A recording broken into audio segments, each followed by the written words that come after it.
ભીખુદાનભાઈ ગઢવી એક બહુ સુંદર ઉદાહરણ આપતા હતા કે જિંદગીમાં પહેલું વાસણ ઊંધું મૂકો તો પછીના બધા વાસણો એની ઉપર ઊંધા જ મુકાય, અને પહેલું વાસણ ચત્તું મૂકશો તો પછી બધા વાસણો ચત્તા મુકાશે. આ જિંદગી આમ છે, આમ જ છે. જિંદગી હવે રહી નથી. सांसों के चलने को तो जीवन कहा नहीं जाए.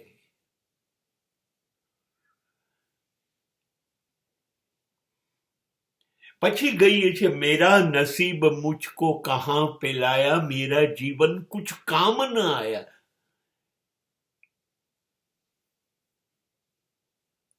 પછી કહેવું પડે છે વાસણ પહેલું જ ઊંધું મૂક્યું.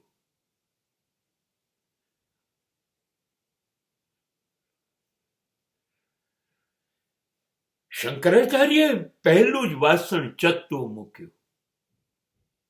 વિવેકાનંદે પહેલું જ વાસણ ચત્તું મૂક્યું. જિંદગી પ્રકાશિત થઈ ગઈ. એક પછી એક પગલા સબળ મુકાતા ગયા, લેવાતા ગયા હતા. આની જિંદગી કહેવાય, જે આજે વર્ષો પછી ઇતિહાસ બની ગઈ. એક પણ પગલું ખોટું નહીં, કેમ કે પહેલું પગલું જ ખોટું નહોતું. અને આપણે પહેલું જ વાસણ ઊંધું મૂક્યું.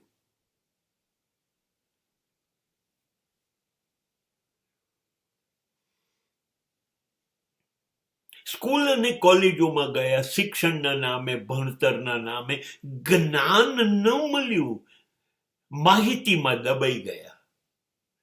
પેટીયું રોટલાનું શિક્ષણ એ મળ્યું, બરબાદ થઈ ગયા. જ્ઞાન તો દૂર રહી ગયું જે શંકરાચાર્ય લઈ ગયા, કેમ કે સ્કૂલે તો ગયા નહીં. તો કયા શિક્ષકોની તાકાત છે એની ઉપર માહિતી ઠાલવી દે? ઇતિહાસ, ભૂગોળ, વિજ્ઞાન, ગણિત, ગુજરાતી નહીં, પહેલું જ વાસણ પરફેક્ટ.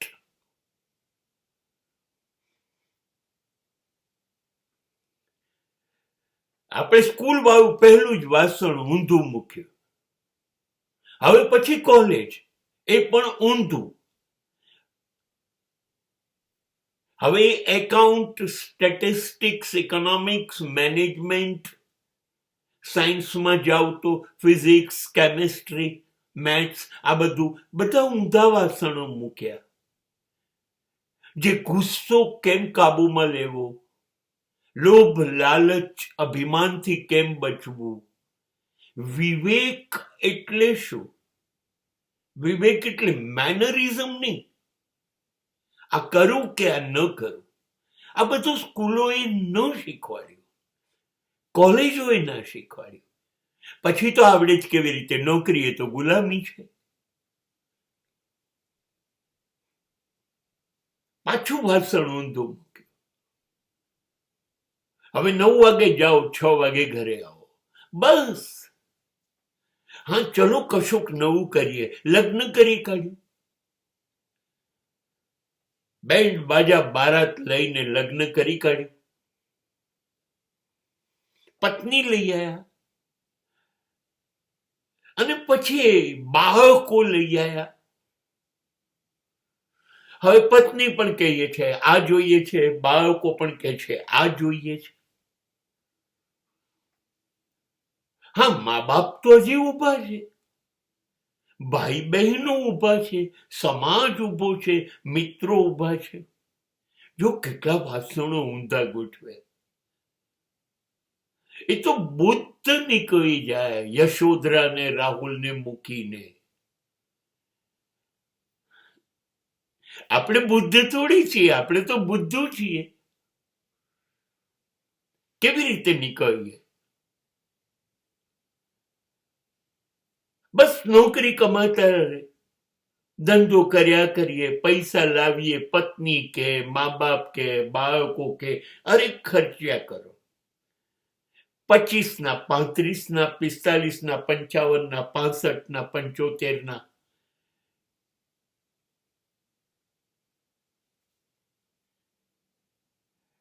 રોજ ચીસો પાડીને જીવ્યા કરો અને મરી જાઓ. ફોટો થઈને દિવાલ પર લટકી જાઓ નહીં.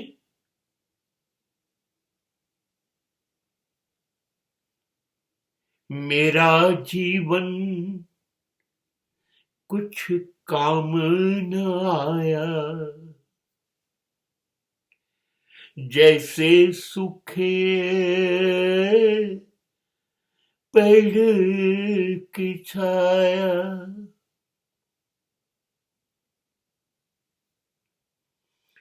પહેલું વાસણ ઊંધું મૂક્યું તે છેક છેલ્લું વાસણ સ્મશાનમાં રાખ થઈને નદીમાં વહી ગયા. ત્યાં સુધી ક્યાંય વાસણ ચત્તું કરવાનો સમય ન મળ્યો. કોની તાકાત છે કે બસ મા બાપ, હવે હું દીકરો નથી તમારો, પત્ની હવે હું જાઉં છું, સંતાનો હવે તમે તમારું જાણો, દોસ્તો, ભાઈ બહેનો, જેને જે કરવું એ કરો, હું મારા કલ્યાણ માટે નીકળ્યો છું. થશે આ કરોળિયાએ જાળું ગૂંથ્યું, હવે અંદર જ મરી જવાનું. એ સિવાય જાળામાંથી ગૂંથતા આવડે, બહાર નીકળતા ના આવડે. તરફડી તરફડીને મરો.